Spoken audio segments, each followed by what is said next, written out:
Good morning to everyone. সকালে ঘুম থেকে উঠেই কেক বানানো স্টার্ট করে দিয়েছিলাম। ক্রিমটাকে খুব সুন্দর করে হুইপ করে কেকগুলোকেও সাজিয়ে নিয়েছিলাম।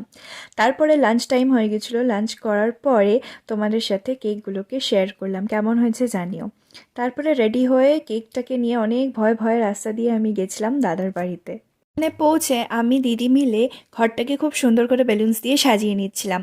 আর আমিও বেলুন ফোলানোর দিদিকে হেল্প করার চেষ্টা করছিলাম, বিকজ আমার ভয় লাগে। তারপরে বেলুনগুলোর মধ্যে টফিস ভরার ছিল, আর ভরতে ভরতে আমি দুটো চুরিও করে নিয়েছি। মেনুতে ছিল ডাল, বেগুন ভাজা, মাছের তরকারি আর চিকেন। চলো তোমাদের সাথে বার্থডে বয়েরও একটু দেখা করিয়ে দিই। Happy birthday. দেন বার্থডে বয়কে রেডি করানোর দায়িত্ব পড়েছিল আমার উপরে। চট করে রেডি করিয়ে চলে গেছিলাম কেক কাটিং সেরিমনিতে। কেকগুলোর টেস্ট তো খুব ভালো হয়েছিল, সবাই বলছিল।